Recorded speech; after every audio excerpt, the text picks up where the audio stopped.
Très chers internautes, salam alaikum, que la paix et les bénédictions d'Allah soient sur vous tous. Bonsoir, bonjour à vous tous qui nous regardez aujourd'hui. Vous êtes dans une émission qui s'appelle Le Débat. Une émission qu'on a déjà, avec laquelle on est déjà venu vers vous durant le confinement.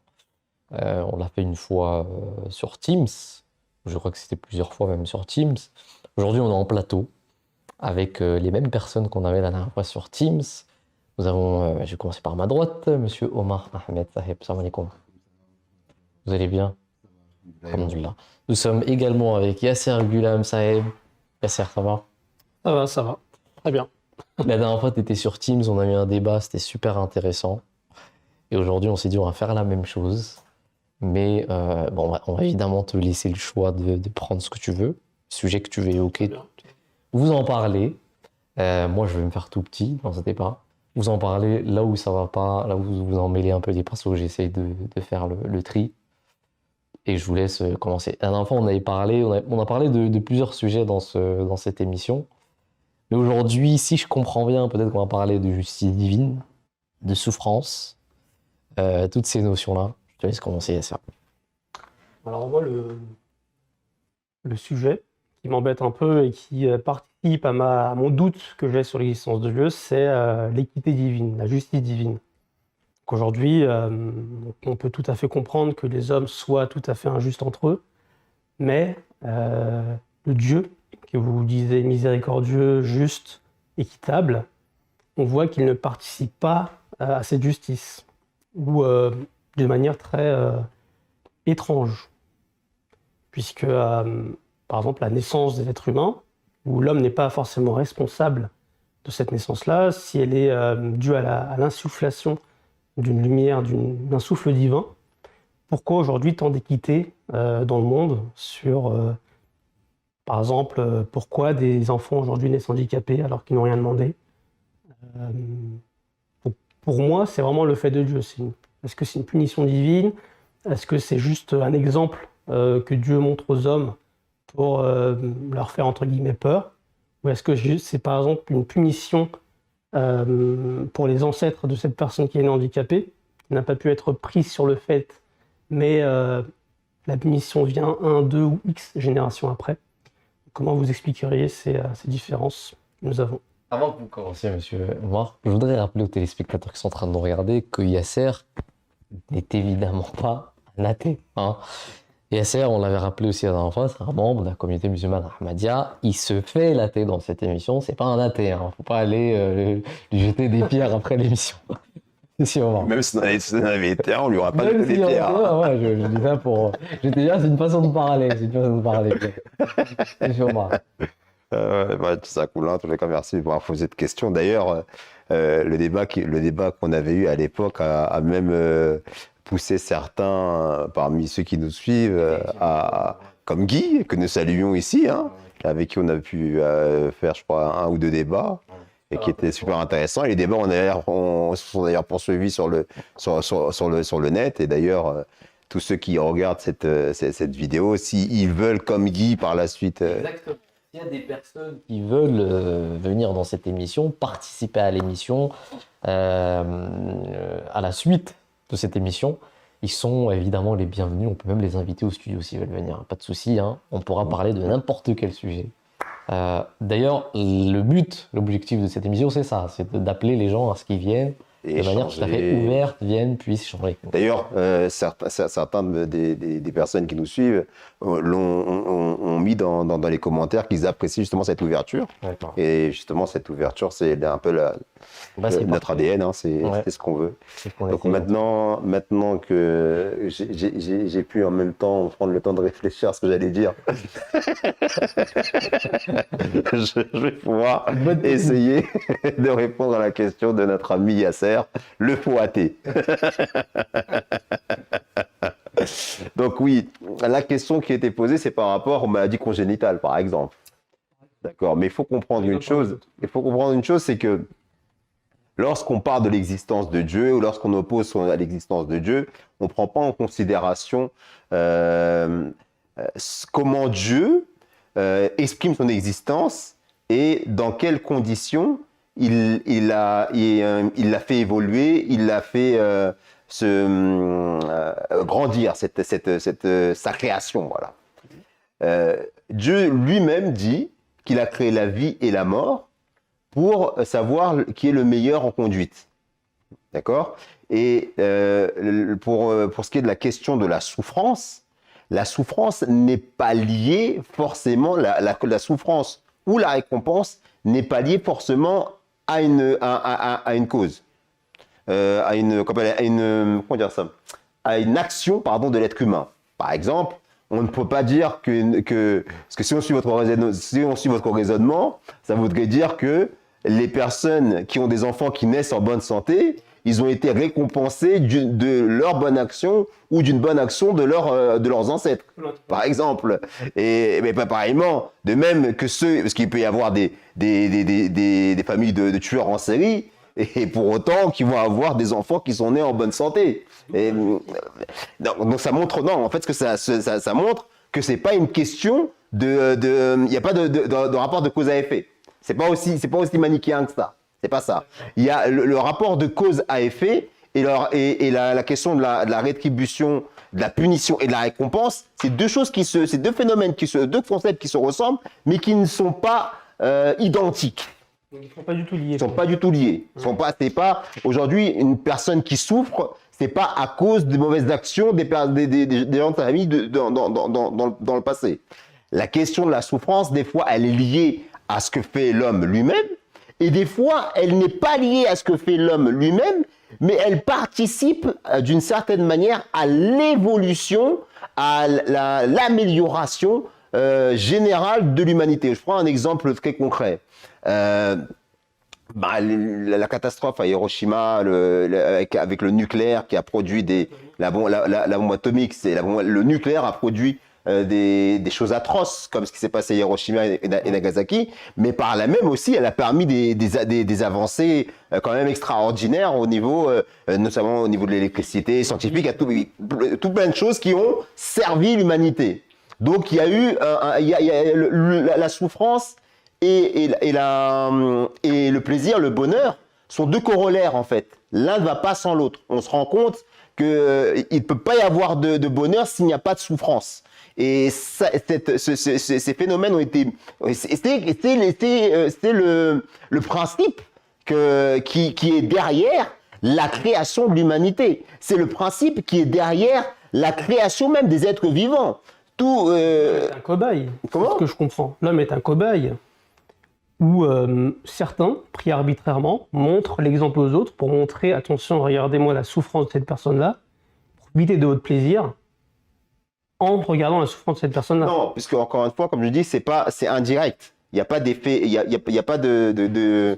Parce que là, je parle dans la globalité. Ça veut dire qu'à un moment donné, parce que vu que Dieu a mis un but dans la création et que la vie n'est pas la fin, le début et la fin de toute chose, et que cette vie-là, elle est faite pour dans le but de développer une nouvelle création qui vivra dans un autre type de vie après la mort. Ça, c'est le principe de la religion. C'est que les religieux disent que Dieu a créé l'homme pas pour vivre éternellement sur cette terre, mais pour faire en sorte que son âme soit suffisamment purifiée pour avoir une vie qui, celle-là serait la vraie vie, dans laquelle il s'épanouirait complètement, et il n'y aurait pas justement ces cas d'injustice qui sont isolés comme tels, parce qu'effectivement, on croit que la vie et la mort s'arrêtent ici, sur cette terre. Ce n'est pas ce que dit du tout la religion. Ensuite, par rapport à ce que vous avez dit, au niveau de la souffrance nécessaire pour que certains puissent éprouver du bonheur, c'est pas du tout ce que j'ai dit. J'ai dit qu'il arrive que dans le voyage justement de la vie, le sous-produit en fait de l'évolution, le sous-produit nécessaire, on va dire, le dommage collatéral pour qu'il y ait une avancée globale, c'est qu'il y ait certaines souffrances qui sont inévitables, mais qui ne sont pas voulues volontairement. Sachant qu'en plus, cette existence-là ne s'arrête pas ici et qu'elle ne s'arrête pas sur cette terre, en fait. Elle se poursuivra. Et ceux qui ont souffert sur cette terre-là ne souffriront pas dans ce qui est, dans ce qu'est la vraie vie. Et ce sont des règles établies par celui que nous croyons a créé les cieux et la terre et a créé l'humanité.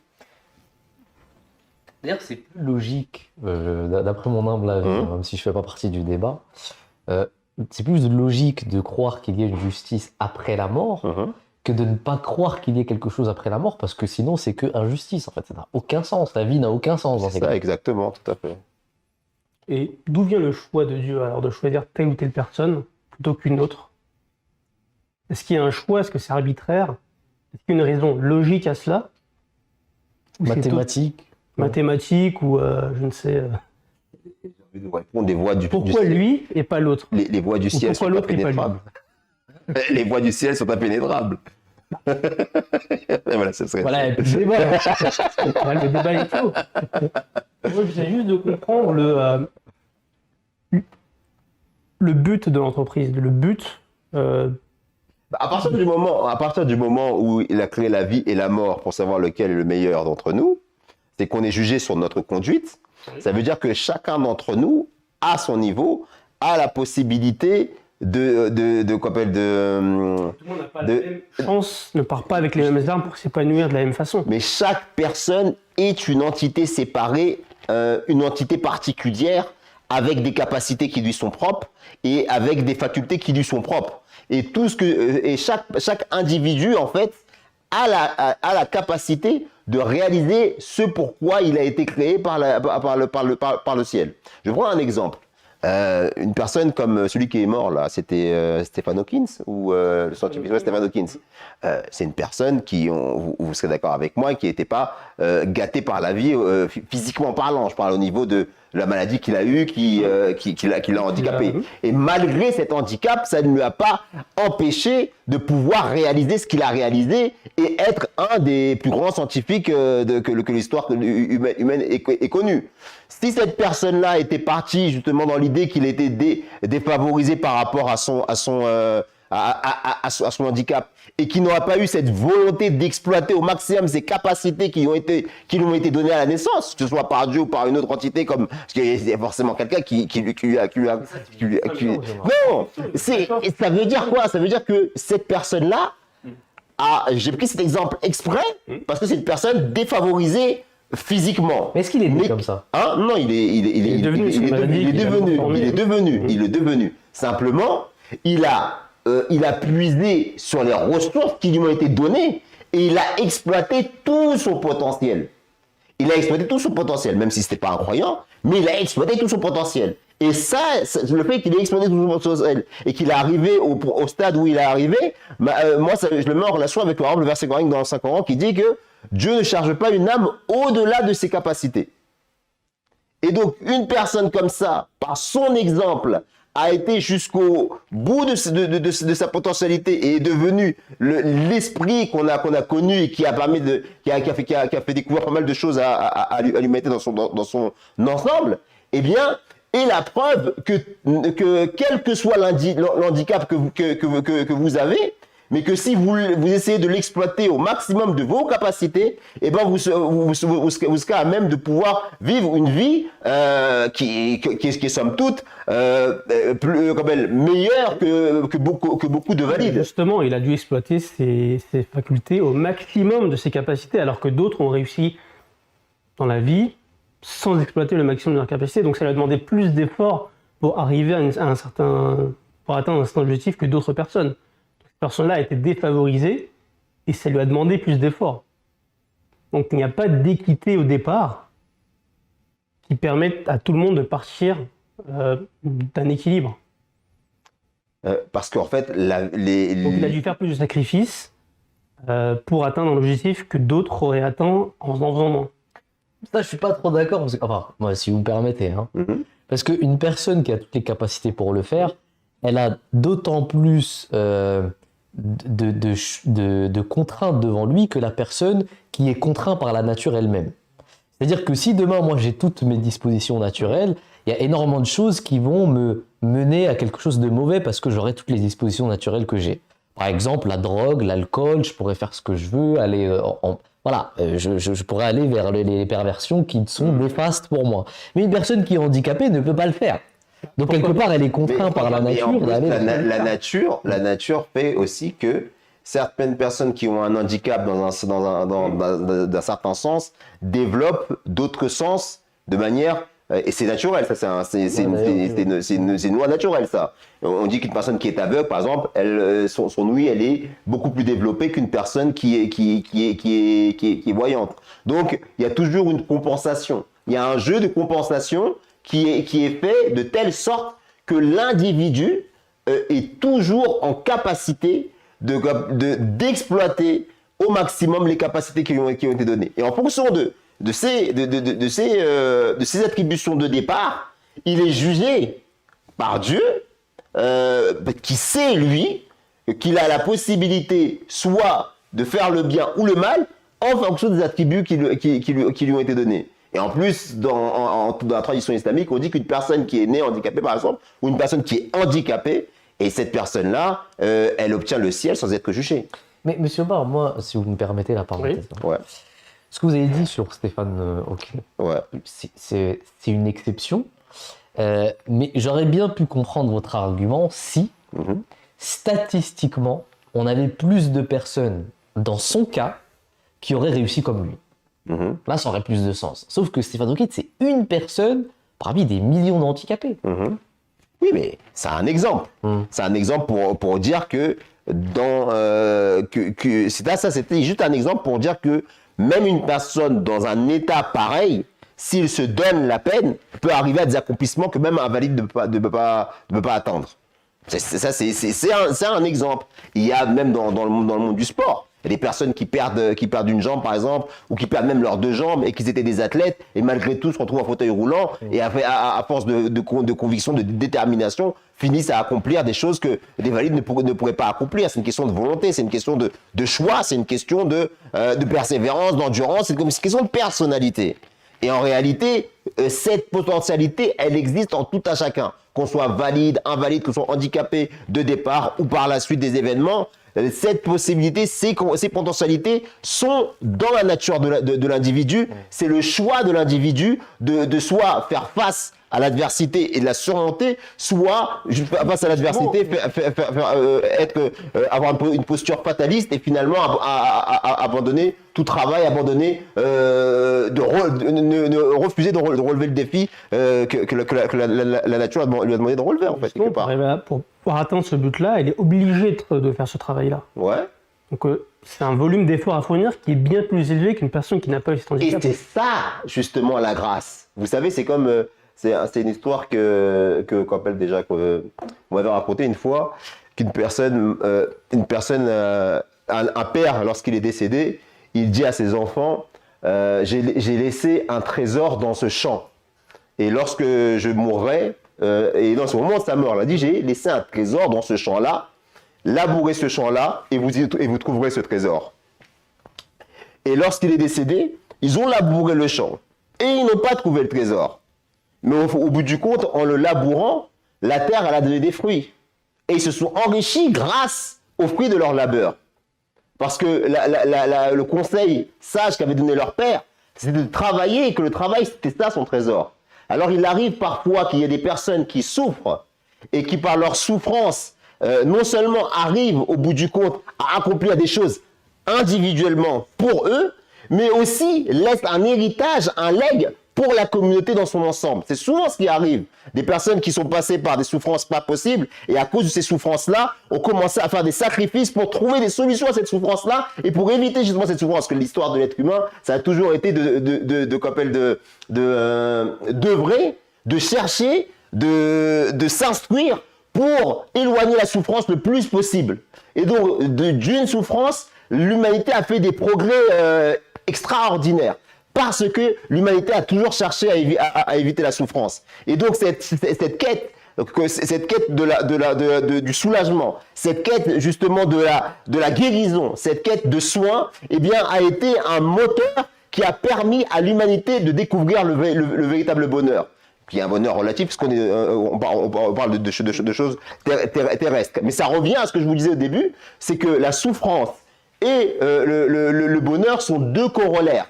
À un moment donné, lorsque l'individu souffre, eh bien sa souffrance aide la communauté dans son ensemble à pouvoir justement évoluer. Et c'est un principe religieux que en islam on dit que tu ne seras pas croyant tant que tu ne voudras pas pour ton frère ce que tu veux pour toi-même.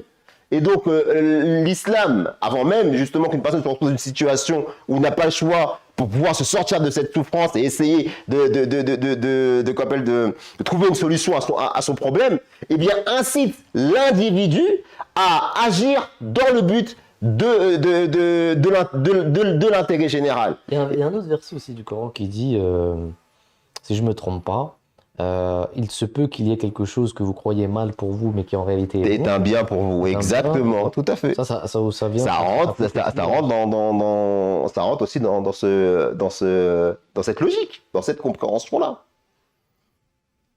Donc l'injustice faite par les hommes aux autres hommes peut être justifiée ou comprise, entre guillemets, par l'injustice que Dieu fait aux hommes.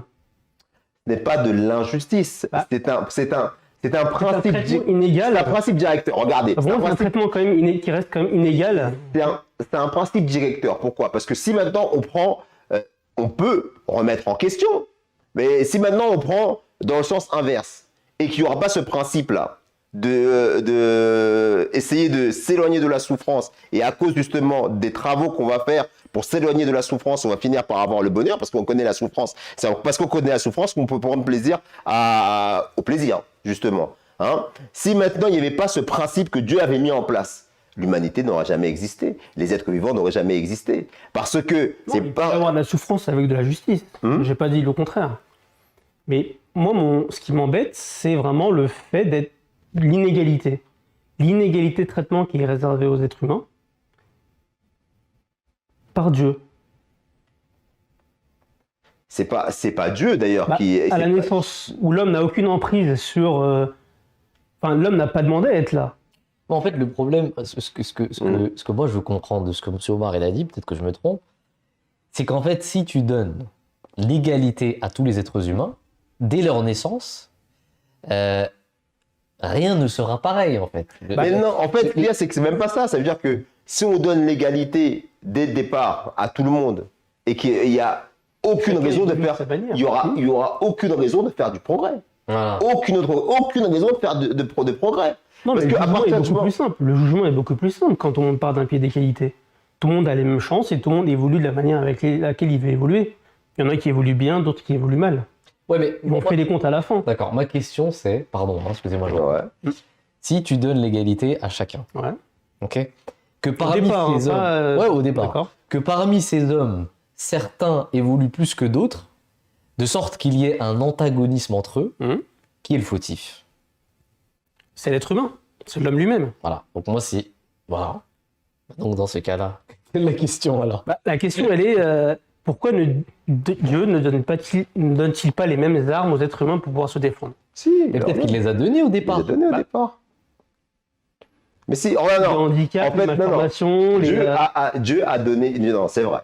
Dieu a donné à chaque individu des qualités, des attributs qui lui sont propres. Et effectivement, il y a des gens qui sont plus intelligents que d'autres, qui sont plus forts que d'autres. Effectivement, il y a une inégalité de répartition. Moi, je parlerais plus d'une diversité. Mais dans cette diversité, chacun a une responsabilité. Et chacun sera jugé en fonction des attributions qui lui ont été données. Parce que, encore une fois, Dieu a créé, et c'est ces règles avec lesquelles il a créé justement cet univers, cette terre et les êtres humains. Il les a créés pourquoi? Parce qu'il sait que ceci n'est pas le début et la fin de toute chose. Celui qui croit effectivement que cette terre, c'est le début et la fin de toute chose, peut objecter justement à la justice divine. Parce que c'est Dieu lui-même qui dit attention, je t'ai fait plus intelligent que lui, mais parce que je sais que cette intelligence que je t'ai faite te permettra d'être utile à l'ensemble. Mais si cette intelligence que je t'ai donnée, tu l'utilises uniquement pour tes propres intérêts, sache qu'un jour ou un autre, tu reviendras vers moi et je te demanderai compte de ce que tu as fait, de ces attributions que je t'ai données. Parce que lui-même, il l'a dit. C'est lui qui le dit, je vous ai créés tous différents. Je vous ai créés tous différents, mais pour savoir qui est le plus juste. Qui est celui qui agit avec le plus de justice. Qui est celui qui va refléter les attributs tels que je les ai présentés dans toutes les religions, en particulier dans l'islam. Les attributs de miséricorde, les attributs de bienveillance, d'indulgence, d'avenance vis-à-vis de ses semblables. La religion dit aime ton frère comme tu t'aimes toi-même. Souhaite pour ton frère ce que tu veux pour toi-même. Donc celui est un des enseignements qui revient souvent, c'est celui de l'humilité. Si un homme a une force plus importante que son frère, ou une intelligence plus importante que son frère, s'il ne comprend pas que cette force et cette intelligence doit être un moyen pour lui de servir son frère et non pas de l'exploiter, cette personne-là n'aura pas compris le but de sa création. Et c'est parce que justement, les personnes ne croient pas qu'ils devront à un moment ou à un autre rendre compte de ces capacités et de ces attributs qui leur ont été conférés depuis la naissance, et bien qu'ils agissent avec autant d'injustice. Okay. Et donc c'est au mépris, et c'est au mépris des principes divins qu'ils agissent de cette manière-là, et non pas parce qu'il y a un Dieu, au contraire. Ok. Du coup, Dieu, en créant ces créatures, était-il conscient que certains handicaps ou certains attributs seraient plus faciles à porter que d'autres? Est-ce qu'il était conscient que certains attributs seraient plus développés? Je n'arrive pas à comprendre la question. Vous dites que chaque être humain est différent. Ouais. Et Dieu l'a voulu ainsi. Tout à fait. Certains sont plus intelligents, d'autres sont plus beaux, d'autres sont handicapés. D'accord, ouais. On est d'accord que factuellement, un handicapé a beaucoup moins de chances de s'insérer dans la société et d'évoluer, de s'épanouir, qu'une personne valide. Ça lui demandera beaucoup plus d'efforts, ça lui demandera de sacrifices, beaucoup de souffrance. Et est-ce que Dieu, en attribuant cet attribut-là à cet homme-là, savait que cette personne-là serait moins apte à évoluer qu'une autre personne? Dieu dit, les attributs ne sont pas égaux. Mais ça, on ne met pas ça en question. On dit que tout le monde n'est pas logé à la même enseigne, on est bien d'accord. Sauf que les critères humains et les critères divins diffèrent. Dieu ne regarde pas ce que vous faites, ne regarde pas ce que vous possédez, que ce soit en termes matériels ou même en termes physiques ou en termes d'intelligence. Il regarde ce que vous êtes et il dit que ce qui est important, c'est ce qui est à l'intérieur de ce que vous êtes. Ce qui est à l'intérieur de votre poitrine, votre cœur. Parce qu'il dit, j'étais un trésor caché et j'ai créé l'homme pour qu'il le reconnaisse. Et ce trésor, ce n'est pas les montagnes d'or et d'argent ou les paquebots ou les choses matérielles que tous les êtres humains courent après. Non, ce trésor qu'il a créé, c'est lui-même, Dieu, la divinité. Et sur ça, tous les êtres humains sont sur le même piédestal. Tous les êtres humains ont été créés avec une âme et chaque situation dans laquelle ils sont, en fait, est quelque part un leurre. S'ils ne comprennent pas que ce qu'ils ont n'est rien en vérité. D'un point de vue divin, je suis d'accord, mais d'un point de vue humain, est-ce que c'est, entre guillemets, inégalité créée par Dieu volontairement n'induisent pas justement les injustices que se font les hommes entre eux? Non, ça veut dire que Dieu n'est pas foncièrement mauvais. Ça veut dire que c'est pas parce que Dieu est mauvais, d'après ce que vous êtes en train de dire, c'est que dans l'ordre métallique, Dieu serait mauvais, et les êtres humains ayant vu que Dieu est mauvais, reflètent son attribut d'injustice. La continuité de cette injustice. Oui, c'est ce que vous dites. Mais c'est pas une continuité de cette injustice, justement, bien au contraire. C'est parce que si maintenant une personne, tout ça qu'on dit qu'on contemplait la création. Contemplez la création pour comprendre qui est celui qui vous a créé. Le soleil, il brille pour tout le monde. La pluie, elle descend pour tout le monde. Tout ce qui est sur cette terre est venu sans qu'aucune personne n'ait fait le moindre effort pour l'obtenir. Donc rien que cet élément-là nous montre que celui qui est derrière cette création est un être magnanime, un être bienveillant. Maintenant, cette bienveillance, il a envoyé plusieurs livres et plusieurs prophètes pour expliciter cette bienveillance, pour expliquer aux hommes, attention, tout ce que vous obtenez uniquement par sa grâce, c'est parce que vous devez reproduire cette grâce. Et s'il y a des différences entre vous, c'est pour que ces différences fassent que le plus fort aide le plus faible. Comme Dieu est plus fort que vous et qu'il vous aide, pourquoi vous n'aideriez pas ceux qui sont plus faibles que vous? Mais à partir du moment où vous avez toute cette illustration de la bienveillance, des attributs de perfection et de beauté de la divinité, et malgré justement cette illustration que vous voyez dans la nature, vous persistez dans votre iniquité, à ce moment-là, vous êtes redevable vis-à-vis de lui de ne pas avoir compris ce pourquoi il vous a créé. Parce que ça veut dire quoi? Ça veut dire que Dieu a mis des principes qu'il a explicitement expliqué dans les différents livres qu'il a révélés, et en dernier lieu le Saint-Coran, et il s'attend à ce que les êtres humains, quels que soient leurs attributs, quelle que soit leur intelligence, quelle que soit leur force, à partir du moment où ils ont une âme et une capacité pour reconnaître la divinité, eh bien, c'est de s'aligner sur ce qu'il a enseigné. Et à partir du moment où ils ne le font pas, eh bien, ils sont redevables pour cela. Je peux intervenir? Oui. En fait, de cette perspective-là, l'inégalité subsiste. Parce que si le critère, c'est de reconnaître Dieu, de se rapprocher de lui, Oui. En fait, c'est celui qui a toutes les facultés qui est inégalé par rapport à l'handicapé. Parce que l'handicapé aura beaucoup plus de facilité à se rapprocher de Dieu. Parce qu'il va pas forniquer, il va pas pouvoir... Voilà, il va pas pouvoir faire les choses normales qui pervertissent l'homme, l'être humain banal. Ben, dans ces cas-là, la perspective change. C'est-à-dire que la personne qui a toutes les facultés, lui, c'est une injustice pour lui, parce qu'il a beaucoup plus de difficultés à se rapprocher de Dieu qu'une personne qui a Non, pas de puisque c'est pour ça que vous avez cité un verset qui est très bien, que je reprends, quand il dit « Il y a des choses que vous pensez être un bien pour vous alors qu'elles sont un mal pour vous. Il y a des choses que vous pensez être un mal pour vous qui sont un bien pour vous. » Donc il y a des avertissements.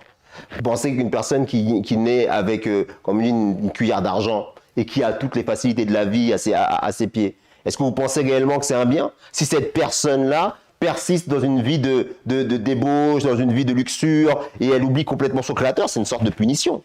Et donc c'est pour ça que Dieu prévient et dit attention, il y a des choses que vous pensez être un bien pour vous, il y a des choses que vous pensez être un mal pour vous. Et une personne dans une situation où elle est handicapée, où elle part avec tout plein d'handicaps, même une mère droguée, un père alcoolique, ou pas de mère ou pas de père, quand elle vient à naissance, elle finit dans un orphelinat, et que malgré tout, elle se rend compte que la vie, c'est pas la richesse, ceci, cela, et que cette condition misérable dans laquelle elle est la pousse à se tourner vers Dieu. Donc dans sa situation, alors qu'elle a rien de bien matériellement, elle finit quand même par reconnaître le but pour lequel elle a été créée. Donc tout est relatif.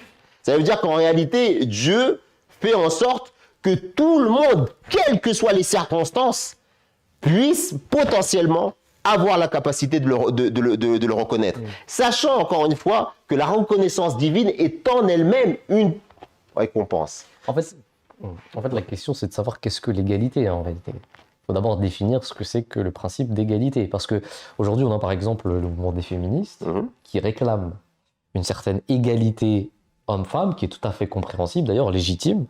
Mais évidemment, on ne va pas s'attendre à ce qu'une femme qui est enceinte continue à travailler comme un homme, parce que ça ne serait pas égal que cette femme-là, on la fasse travailler à des heures. Donc l'égalité, elle est relative à chacun.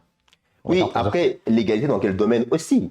C'est-à-dire que, encore une fois, les personnes, si aujourd'hui, le summum, le but de l'existence, ça serait l'accumulation des richesses, effectivement, ce serait inéquitable, ce serait inégal qu'une personne, elle naisse avec un handicap et pas toutes les capacités pour pouvoir justement être un Bill Gates, et qu'un Bill Gates naisse dans une famille dorée et avec des pères médecins et mères avocates ou je ne sais quoi, qui lui donnent tout un environnement qui va favoriser justement son éducation et lui permettre d'obtenir des grands diplômes et pouvoir constituer et reproduire des fortunes gigantiques génération après génération. Si effectivement le but de la création résidait dans l'accumulation des richesses, forcément, il y a une inégalité. Mais si maintenant le but de la création, ce n'est pas l'accumulation des richesses, mais la reconnaissance de cette véritable richesse qu'est la divinité, à ce niveau-là, tout le monde part de la même manière parce que tout le monde a une âme qui lui permet soit de rejeter, soit de reconnaître la divinité.